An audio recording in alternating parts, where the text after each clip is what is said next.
All right, started talking about stress. Then we went on a little bunny trail. Now we're back to stress. Mental, emotional, or physical tension, strain, or distress. Everybody knows what stress is. Safety net. Well, be prepared. Be prepared for the job. How stressful are you to do something you've done many times, or you're well prepared, or it's like routine? Very little, right? Because the stress comes when you're not ready, and you know you're not ready, right? So I can imagine, doing an oral. You have no idea what you're talking about. It'd be pretty damn stressful. But you prepared well. You've read at home. You've got notes. Like, okay, I practiced. I am ready for this. You're mildly stressed, but not. You are more believably stressed, not unbelievably stressed. Okay, so be prepared. View the problem rationally.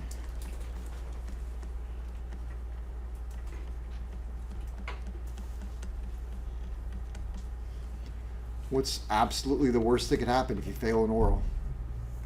Or even one of the tests here. What's the worst that could happen? Not in the class. Worst things have happened. Take a break. Take a deep breath. Take a break.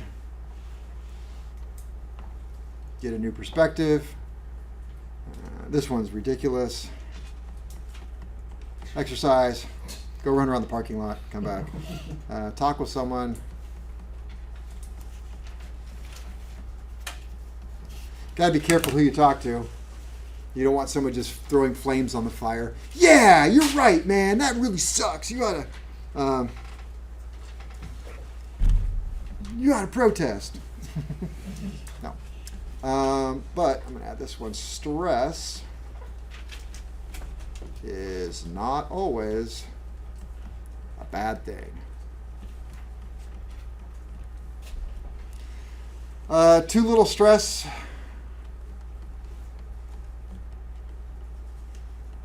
equals boredom.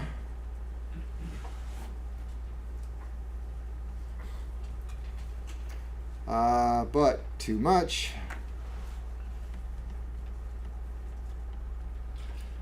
equals mistakes. So, got to find that sweet spot. And if I'm not mistaken, it's just a graph of the sweet spot. There we go. I'll be right here in the middle. Just enough high blood pressure to complacency, boredom, mistakes happen,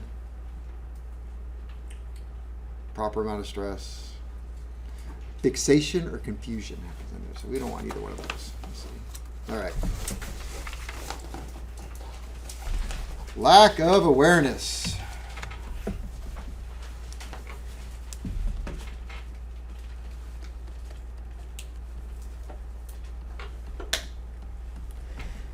Failure to be alert or vigilant.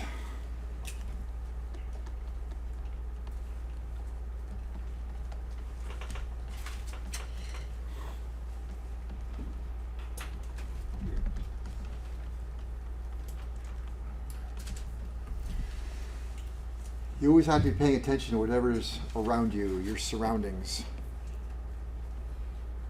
We've got an airplane in the shop and one of the wheels is off, so it's sitting that much lower than normal. Every single one of us hit our head on the damn wing. I did it in the weekend. Like, how did I freaking hit my head on the wing? I know exactly how. Oh, wait.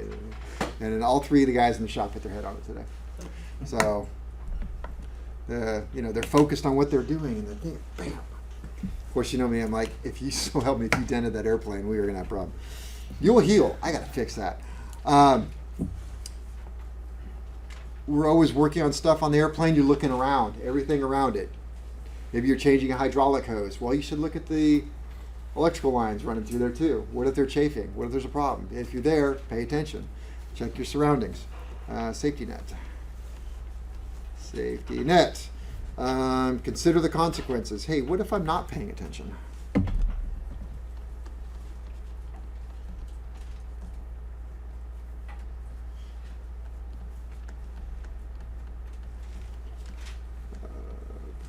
actions.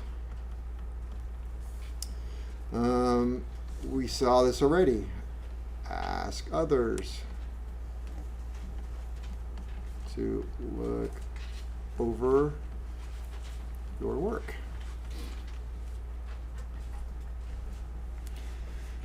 What is my cartoon? Let's see. All the regulations said was install where it's easily accessible. See, they had a thing and the guy hit his head. He's not happy. He lost a bunch of hair over it too, I think. This one's a little comical.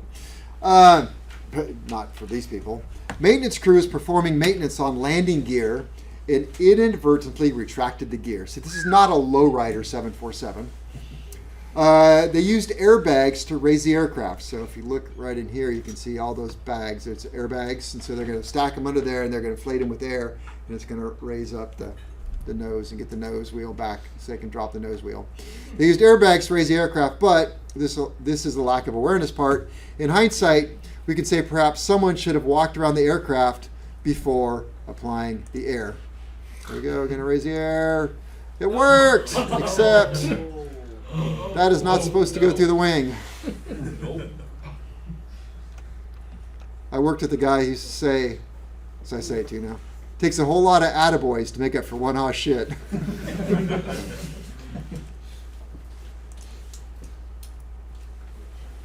All right, that brings me to the best. They saved the best for last. The best, the most impactful, and yet the sad. There have been times where I've actually kind of choked up a little bit on this one. It's this one will get you if you really think it through. Norms. The norms is, that's the way we do it. Nothing scares me more than somebody who has a response to a question that starts with a resume. If you start with the resume, I don't like you, or what you're about to say. You know what I mean by resume? Oh, look, I've been doing this for 26 years. Here's the resume. I don't want to hear it. And everything that comes after that is probably not good. As opposed to somebody said, hey, I was reading in the manual the other day. I want to hear what this person has to say. This person's just telling me how long they've gotten away with it. This person's telling me the data they used. Right? There's a huge difference.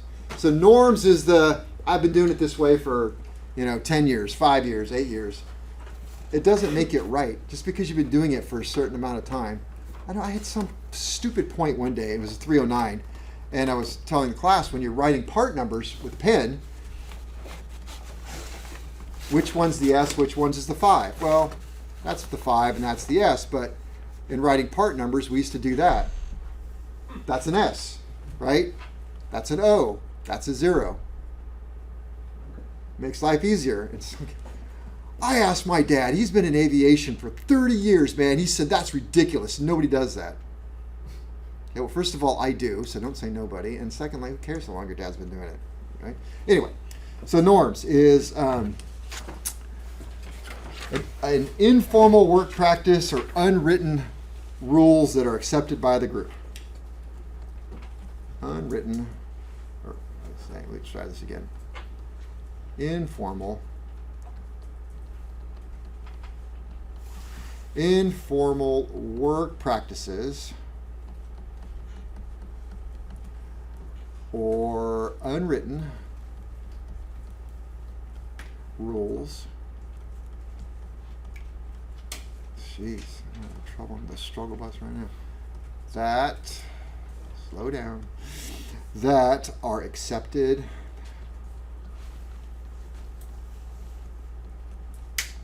by the group. All right, I'm going to tell you right now, norms catch everybody. Everybody in aviation does norms to one extent or another. I know I did it today. In thinking about this, we were putting this engine back together, and the mechanic's like, what should I put on the gasket? I told him to put on the gasket. Where do you get that information? It's not in the manual. It's just what I do. That is the norms. Is that good or bad? It could be bad. You got to be careful. Got to be careful. Norms aren't always bad. Whenever an airplane comes into my shop for an oil change, we check tire pressure. That's our norm. Is that good or bad? That's fantastic. Doing a little extra work. That's our norms. Yeah. I would say that even going back to looking through the manuals before you do work on the plane is a norm as well. That's right. If that's what we do in the shop, then it's because that's what we do, and that can be a good thing, right? That's expected. But in this context, it really has a lot more to do with this is just the way we do it. And it's probably the single most often violated rule in aviation, out in the field, here in the shop, here in the school. Students do it constantly. I mean, at least 10 of you are going to say it to me this next week. Well, yeah, but that's what he did. Oh, yeah? And I'm going to say, of the posters on the wall, which one did you just violate? And you're going to say, the norms, because you watched what they did, and that was okay for them. And I'll say, by the way, that person got a bad grade for doing it that way, and you didn't hear that part. So informal work practices, safety net. Safety net. Always use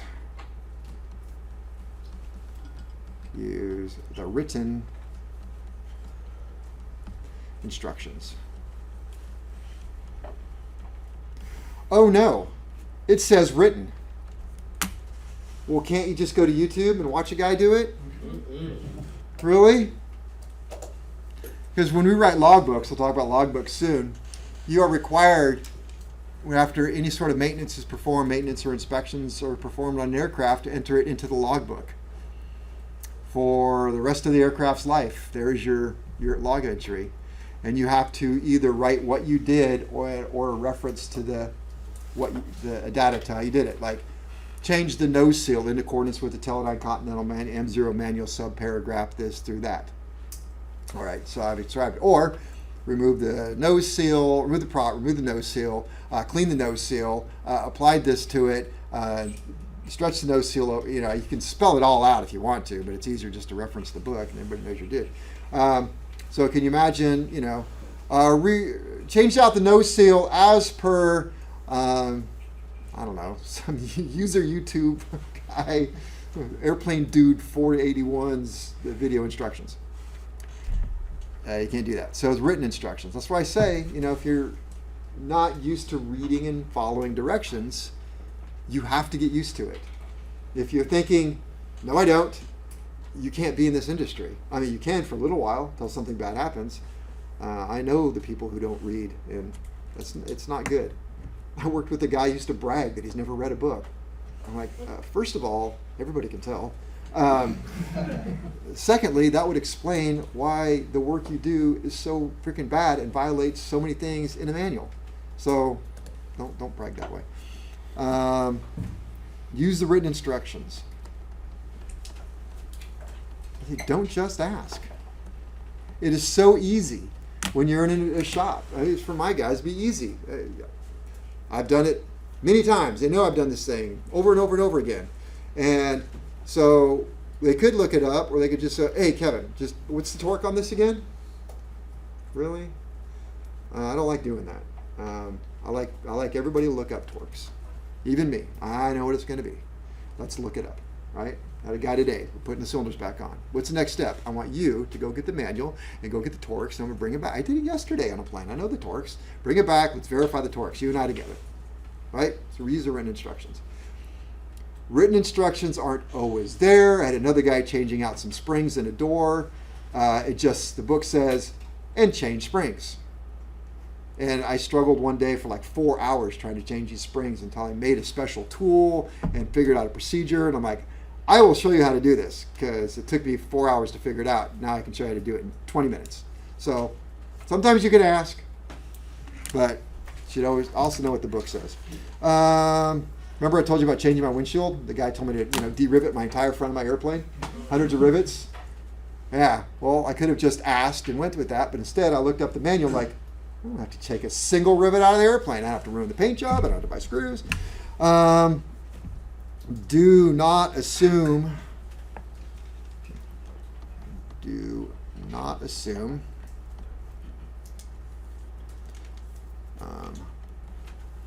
that what someone else does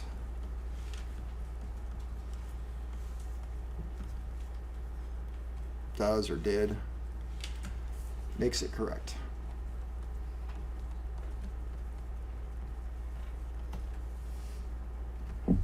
Just because it's normal does not make it right. I like that. Just because it is normal does not make it right. Correct. All right. Ready for the cartoon?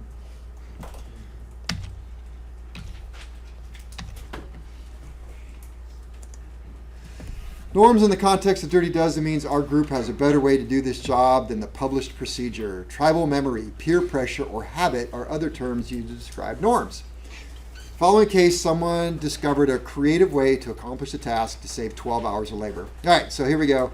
Little cartoon, guy's on his little fork truck right there, changing a big old jet engine on a wing. Never mind the maintenance manual. It's a quicker way to do it this way. All right, so the story I'm going to tell you is actually tragic. There's no funniness at all in it. We are talking about a group, an entire group of individuals, an entire shop of people who are well-intentioned, who figured out a way to save 12 hours of labor for their company. Their company probably patted them on the back, gave them a vacation. Everybody is happy. Are these bad people? They're great people. They're thinking. They're using their head. But they killed everybody. On May 25th, 1979, see, I remember this because I was alive then, American Airlines Flight 191, a DC-10, and if you're not familiar with the DC-10, there'll be several of them across the street soon, crashed at Chicago O'Hare Airport after losing an engine during takeoff. When I say losing an engine, I don't mean it quit. They lost it. It's gone. It is no longer there. Improper maintenance procedures were to blame. The failure was a cracked flange in the engine pylon assembly, that's what holds the engine to the wing, caused by maintenance procedure. During the procedure, the engine and pylon were supported by a forklift, while some of the pylon's attachment connections to the wing were removed, and others were left in place. During this procedure, the fork truck's hydraulics leaked, so it had to be adjusted from time to time, settling down. At some point, it ran out of fuel. Later tests showed under these conditions, leakage would allow it to drift down 1 inch in 30 minutes. During the investigation, it was determined that a movement of 1/2 inch would produce a 7-inch fracture of the flange. The resulting crash killed the 271 people on board the aircraft as well as 2 on the ground. It's going to get worse. So here's the picture. You can see it. Got the engine right there completely. So I talked about weight and balance. So you lose all that weight, the airplane goes out of balance, you've got thrust on one, it's uncontrollable. It's just going to come around and do that. And so somebody caught it right there. So the picture was taken by an amateur photographer seconds before the American Airlines DC-10 crashed at Chicago after losing an engine during takeoff. Below is the resulting explosion. Improper maintenance procedures blamed 271 people aboard, a kill of 2 on the ground. So again, good people, good mechanics, doing their best, trying to save the company money, figured out a better way. There's something, the story, I've never changed one out, but it's something like you were supposed to take the engine and the pylon as an assembly down. You know this? Yeah. Okay. And then you were supposed to change the pylon of the new engine, and there's a special cart you're supposed to use to bring it and put it back up. But they figured out they could just do it without doing that. How do you know this? Because the 220s that we get, Uh-huh. we do that the same way. Okay. We have an engine swap, I want to say about a year ago, where they had to take the whole thing off, and take the pylon off, move it to the new one, put the whole thing Okay. on. Dave's fork truck? Yeah.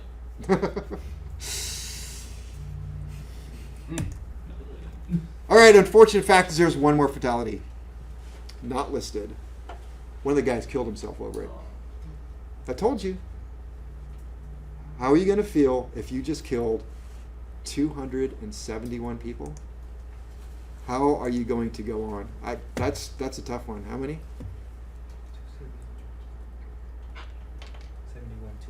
271 plus 2 more. You got to live with that. Some people can't. This is what you're signing up for, right? And now, again, I'm going to circle right back around. Not bad people, good mechanics, doing the right thing, saving their company money, getting the airplane out, getting people to their destination. They weren't trying to cut corners. They weren't, what they thought they were doing was 100% okay. And it was 100% okay because the person before them did it, and the next person did it, the next person did. And imagine it's you, and you just got out of AMP school, and you just got your job working for American Airlines, and you show up and like, what are we doing today? All right, green dude, we're changing out an engine today. You're running the fork truck. Oh, right.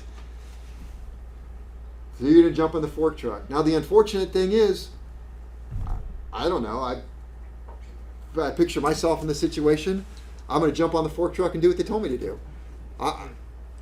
I don't think that I would have been the guy to pull out the manual and go, stop, we can't do it like this. Look, on your first day on the job. I'm not saying there was somebody on the first day on the job, but these are the kind of situations that you have to be prepared to enter into and know what you're going to do before you get there. How are you going to handle this? What could you do? Well, I would assume that if it's not your first day on the job and maybe your second day, you could at least say, what are we going to do tomorrow? We're changing that pylon. So cool. Can I take the manual home or can I have access to the manual so I can read it tonight? And you read it and go over it. I've done that many, many times in work. What are we going to do tomorrow? Oh, you're going to put the fabric on that wing. Oh, that's so cool. I've been wanting to do it. I've been watching them over here. I'm going to go home and read the manual. I send my wife, what are you doing? You don't get paid for that. I know, but it's so cool. I'm reading the manual.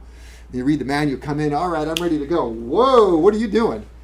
The manual actually says, don't ever do that? And I'm like, well, let me see that manual. The guy takes the manual and goes, oh my gosh, you're right. We got to go talk to the boss. We've been doing it all wrong. Sometimes you get that. The guy's like, man, we didn't know. Sometimes you get you and your book learning stuff. But anyway, you got to be prepared. You don't want to end up, I don't ever want to go to your funeral because something bad happened and you couldn't do it. That I haven't had to do that one yet. And I hope that never happens. So when I'm busting your balls on this stuff and I'm being kind of mean, you're like, what's the deal? I got to tell you, often in the back of my mind, or actually in the front of my mind, I'm thinking, I got to correct this person's behavior because this is where they're headed and I don't want to see this happen to them. Now, if I don't like you and I don't care about you, then I guess I'll just let you do what you want and see what happens. But I actually care about my students because we're going to become a little pretty freaking friendly after you're here for an entire 2 years. We got to put up with each other. So, yeah, you had a question, statement? I was going to ask, so like, if you ever get in a situation like that, would you recommend putting your foot down against your boss if your boss tries to say that, like, oh, it's okay or something like that? Even if it means losing your job? I was in that situation one time. I had left the company I'd been working for ended up working there for 15 years. Grass is a little greener, some other airport, guy made some promises. So I went to work for this guy and I was doing an annual on an airplane. And mind you, most of my experience was forward of the firewall, building engines. So I knew engines very well. And so he had me do this annual on a Piper or something. And so I'm looking at the engine. I'm like, oh my gosh, the cylinder is cracked in half. It's huge. We do compression tests on engines a little different than cars. We put pressure in and we see how much stays in versus how much goes out. It's static. And the crack is so big from this cylinder that the air is blowing out of it. I've never seen anything like this in my life. Even running a cylinder overhaul shop and all the cracks I've ever seen, it's the worst crack I've ever seen in my life. The cylinder is going to blow off the aircraft on the next flight. That's how bad it is. I mean, to this day, I can still see it in my mind. And it's been well over 20 years. And I'm like, oh my gosh, I just saved this guy's life. And I tell the owner, I'm like, hey, you're not going to believe this, man. And come over. I'll call the owner in. So the airplane owner comes up, and so my new boss, the airplane owner, they're looking at it. They go in the corner and talk. They come back. It's not a crack. You're wrong. No, it's totally a crack. Watch. And I put air on it and I put some soap on it. Bubbles are blowing out of it. Air is blowing. That is a crack. And go back, talk more. All right, Kevin, here's the deal. See, the aircraft owner, he's an engineer, a metallurgist. He knows way more about this stuff than you'll ever know. He says it's fine. We need you to sign off the aircraft. Sorry. I said, yeah, I'm not going to do that. And he said, well, tell you what, go ahead and just, write up your report and because you have a list of all the discrepancies. And he said, I'll sign it off. You just do all the work. So I went over to my little desk. I grabbed the clipboard, and every single discrepancy, I just wrote deferred, deferred, deferred, deferred, deferred. I walked in, I threw the thing on the clipboard on his desk and said, this is my last day, I'm leaving. I quit.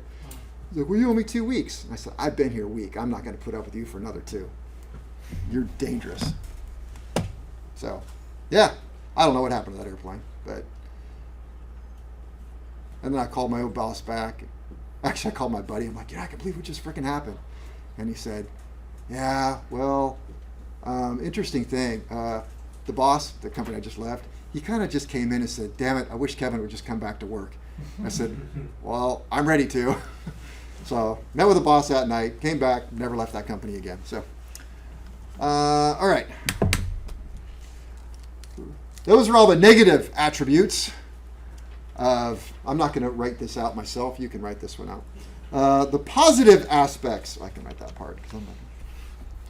The positive aspects. Did I answer that question? I don't know. But it's, you got to have a certain personality, I guess. You have to be a little stupid sometimes to speak like I do. It's like, but I did. The positive aspects of human factors. That's the Magnificent Seven. You're going to write these out. I'm not. Which I believe is also a Clint Eastwood movie. Is that true? Dirty Dozen, was that Clint Eastwood? The old Western? Yeah. I gotta look at you, man, because you're like my age. No? Me? Yeah. Me? Yeah. I'm probably older than you. But you would know. Magnificent Seven, Dirty Dozen. Were those Clint Eastwood movies? They're Westerns. Let's go with that. Dirty Dozen was a World War II movie. Ah, you're right. Thank you. It was. Who started that one? Donald Sutherland. Okay. Magnificent Seven. What is that? That's a Western. Western. Okay. All right. Safety is not a gain because the price of losing is too high. I think these statements are all a little, is it trite the word I'm looking for? You kind of have to unpack it a little bit and go, okay, it's a stupid statement, but what are they trying to say? So we got to take safety serious, right? Take what you're doing serious. I have somebody in mind right now. Watch this person work on airplanes, and I'm like, oh my God, you don't get it. I mean, there's no thought process whatsoever. It's like he's working on somebody's lawnmower. Our signatures are word and more precious than gold.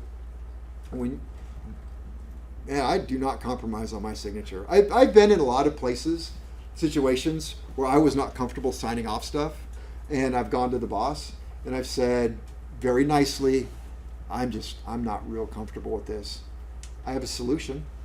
I'll do exactly what you ask, and you sign it off. And there have been many times where boss has taken me up on that.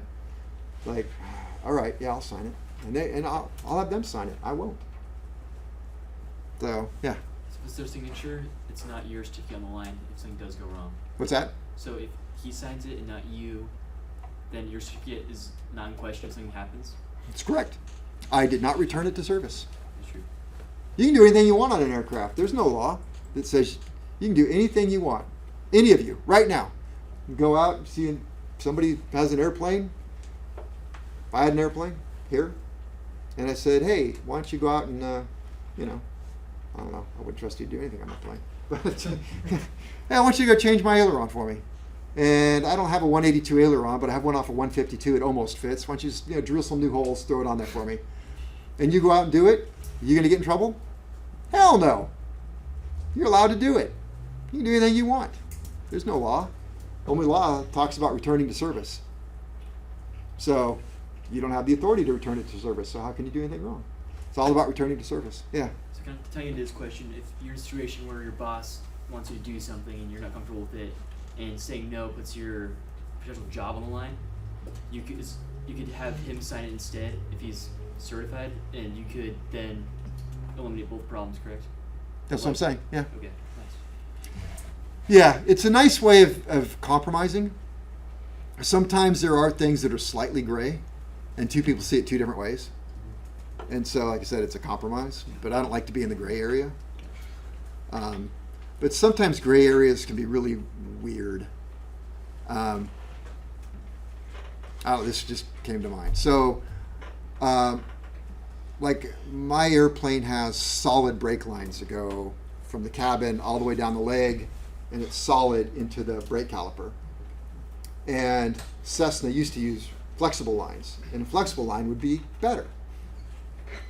So if a customer came in and said, I want you to take off the solid line, cut it, and put a flexible brake line like the old Cessnas used to have, I can't do that. It's not legal.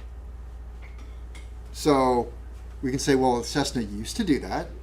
It worked great for some reason. Why did they stop? Well, probably stop because it's more expensive to do it that way. And you have, but it keeps the hard line from cracking and breaking at the. So anyway, and they want you to do that, and you don't feel comfortable because you know on a ramp check or a conformity check, somebody smart would go, this airplane never came with that. Who signed this off? Where'd you get the authority to do that?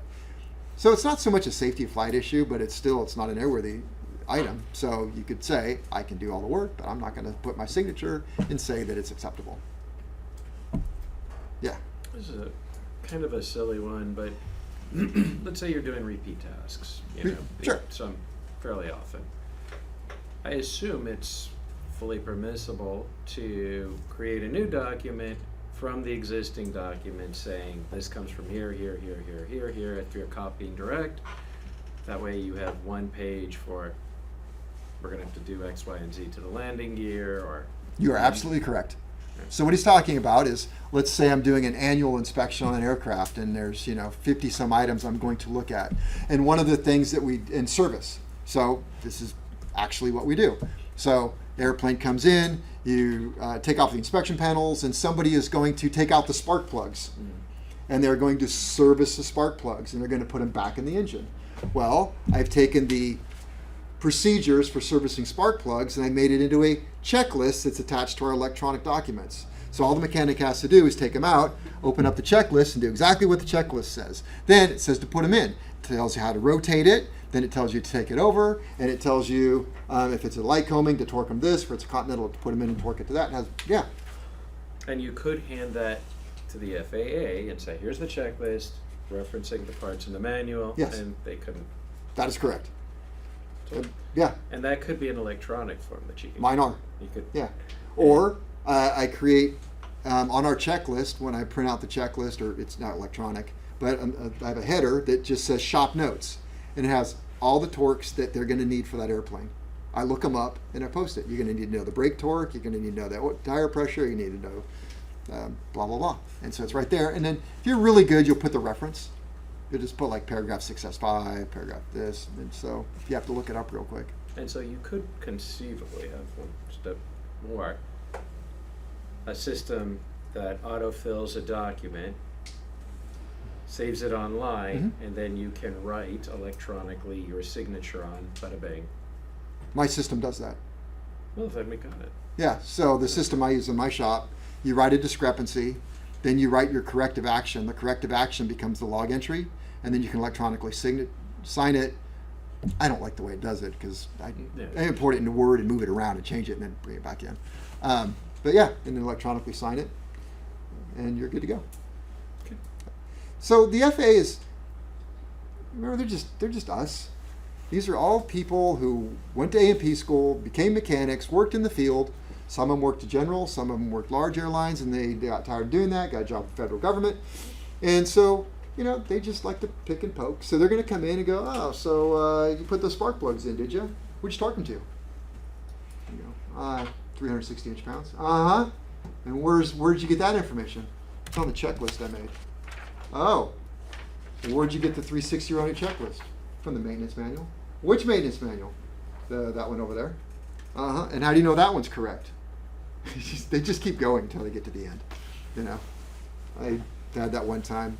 Our repair station, we had a magneto machine. And magnetos, things that create electricity, when you overhaul them, you're supposed to spin them at a certain RPM, and they must fire consistently all spark plugs at no more than 150 RPM. So they're doing the inspection, and they just come. They usually have their hands in their pockets and point with their feet, by the way. So Oh, your magneto machine. What's the minimum, or what's the coming in speed? What's 150? Well, how do you know that? It's in the manual right there. Okay. Well, how do you know that that's turning 150 RPM? Glad you asked. We had it calibrated. Well, how'd you calibrate it? Well, we took a handheld tack checker. You guys know what those are? So we all use them in the field. It counts the propeller blades as it goes by, a little handheld thing, so you can see with RPM. Well, we used a handheld tack checker, and we set up a DC light on the other side, and so every time this comes around, it opens it up, and so we did that. Well, that's pretty impressive. How do you know the DC handheld checker is accurate? Well, I'm glad you should ask. It says right here in the directions to hold it up to a fluorescent light, it'll say 360 RPM, 3,600 RPM. Oh, interesting. How do you know that the fluorescent light's actually blinking at that? This has literally happened. I said, you've got to stop. It's a division of weights and measures. Make sure that it does that. I'm waiting, and he goes, that's fine, I just wanted to hear what you had to say. I'm good with it. I'm like, okay. All right.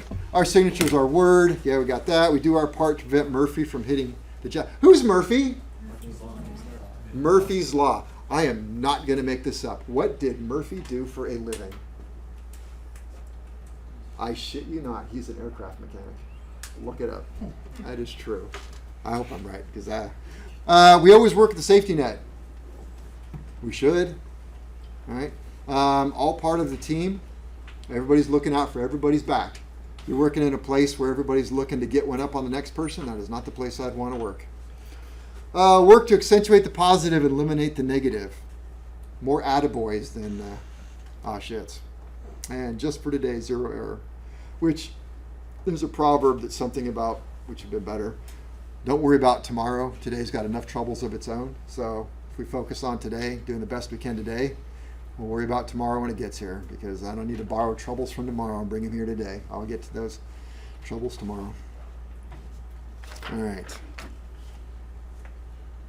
That, I believe, is the Dirty Dozen. What is this? Oh, no, it's not. I have more. I just don't have slides to go over more. All right, we did the Magnificent Seven. Magnificent Seven. That was the positive aspects. 1, 2, 3. We did that. That was magnificent.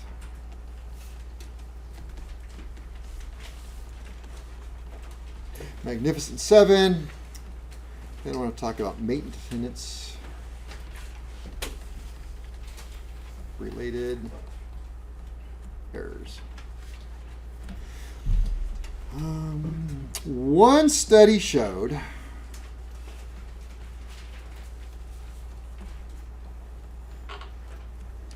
that 75% of maintenance related crashes are failure to follow procedures.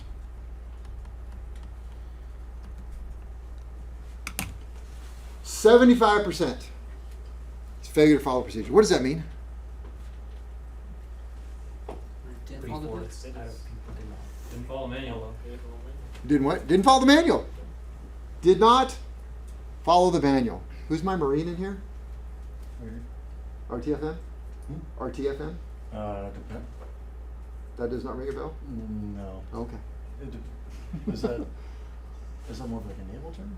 Or? I didn't use it in the Navy, but I've had some of my students. I probably know. I just probably not ringing a bell. Something about read the Froggy manual. Yeah. Okay. Yeah. Hey, you got to read the manual. When you read the manual and follow directions, how many times there's been so many things I've done in aviation where people are like, how in the hell did you figure that out? I don't want to tell them my secret. I'll tell you my secret. Guess what I did? I read the manual and followed it. I mean, I've done that one to my guys. I'm like, how do you figure this out? I don't know. Maybe read the book. Yeah, I know. Rigging. I love rigging airplanes. It's very complicated. Rigging airplanes, getting it just right. And I'm good at it. And the reason why I'm good at it is I open up the manual, I go step by step, and I just do exactly what it says. And at the end, I'm like, look at that, it's perfect. Who knew? So failure to follow procedures. All right, what do you think that means? We already said that.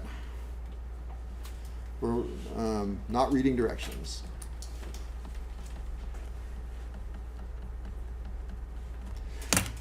I'm going to hand out the, at some point, your lab sheets. Oh my gosh, it's so thick. 38 pages. All the directions are in there. All you have to do is read it. And guess how many of you aren't going to do that? You're going to make up your own way of doing it. You're not going to follow procedures. You're going to do it your own way. My favorite part is when somebody does it their own way, and then they give me the great excuse why they didn't. Yeah, but like I didn't have a screwdriver, man, or whatever. It's always just some crazy. All right, so how do you think I feel about that? Not reading direction, misunderstanding. Misunderstanding directions. I have a couple particular projects. I don't think I have any in this class. If I did, I wouldn't tell you. And they're real life things. Like I said, I don't like busy work. Sometimes you have to do fake things before I can let you do real things. But this is, and you won't remember, but I'll tell you. In carburetors, you have to look up airworthiness directives. And we'll talk about those. That means that somebody's died and the FAA got involved. It's a recall that the FAA got involved with, is basically what it is. And you have to, and I hand you the ADs and I'm saying, okay, here's the ADs on the airplane or this carburetor, and you have to tell me if they apply. That's all I gotta do. Read the airworthiness directive. There's your carburetor. It's all taken apart. Tell me, is it in compliance or not?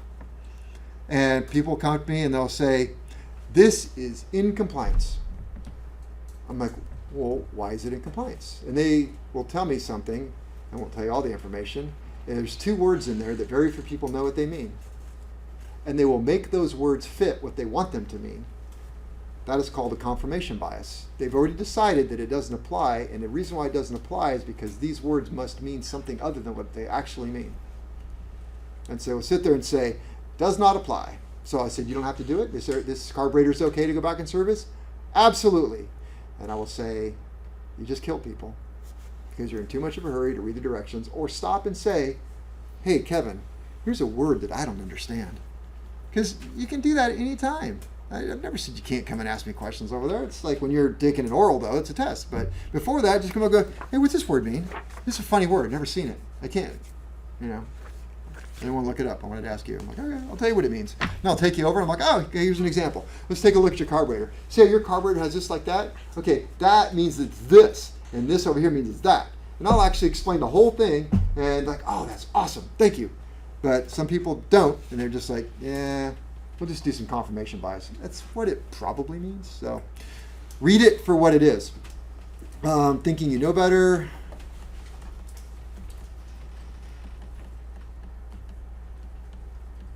I get that a lot in this class. Why? Because doing it right takes too much time. Let's see.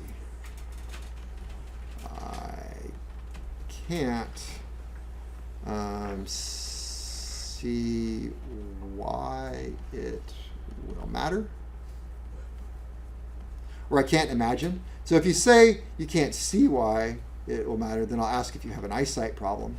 If you tell me that you can't imagine it, I'll say, well, that sounds like an imagination problem to me. So I've always got an answer for you. Following the norms. Hey, that's what that other student did. So it must be right.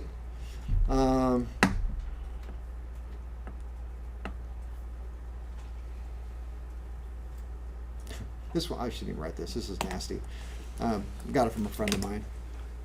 If you can't follow procedures, the question is then, is it you can't follow procedures or you won't follow procedures? Those are two different things. Somebody who can't follow procedures has maybe a learning disability or not enough practice, just has to get in the right frame of mind. But a person who can't follow direction or won't follow directions is a danger to society. I had a student like that about 2 years ago. It was horrible. It ruined the whole class. Kelly was like, she wouldn't even deal with him anymore. She's like, you deal with him. I cannot stand that guy. He looked for a loophole in absolutely every single project sheet just to see if he could get away with it. And so, I mean, that's the kind of guy he is. And he's out in the field working, and I know people that work with him, and I ask, hey man, how does it work? Oh my God. He goes, everybody fucking hates that guy. Nobody will work with him. They can't find a crew. I don't know, why don't they fire him? Like, yeah, we all want to know that. So, don't be that guy. Decision making. It's my belief that a good mechanic must make the conscious decision to be a safe mechanic. It's a decision. We talked about that. You don't hope to be a good mechanic. You decide to be a good mechanic. It's just that simple. I mean, I hate to say it is that simple. You decide to be a good mechanic. Maybe you have certain limitations where, hey, you're just not a good sheet metal mechanic. That's okay. There's nothing wrong with that. Not everybody's great at everything. I worked with a guy in Clarksburg who was a freaking genius at sheet metal. I'm jealous of his sheet metal skills. And just had to realize he's way better than I'll ever be. And that's okay. So I made it, decision. If it's really complicated, it's Renner Air up in, he's up in the mountains. He owns his own place. Renner, he's freaking tremendous, great mechanic. So yeah, it's okay that I'm not talented as he is. So, but you got to make a decision. So, would I take on an aircraft that just bellied in and ran down the runway? Probably not. That's not my skill set, right? So I'll make a good decision. That's not me. So not everybody's good at everything. I have a good point here somewhere. But I made the decision to be a good mechanic. So I stick with what I'm good at, and I don't do what I'm not. People call me up every day. Hey, can you do avionics work for us? No, I cannot. I have a great mechanic avionics shop right around the corner. They have a Garmin dealership certificate. Those are the people you want to use. So make that decision. We covered the mechanics creed. And now I'm done with human factors, and it is your turn to decide what it is you want to do. What kind of mechanic do you want to be? Hopefully it's not the kind that irritates me. All right, break time. Oh, it's perfect timing. Boom.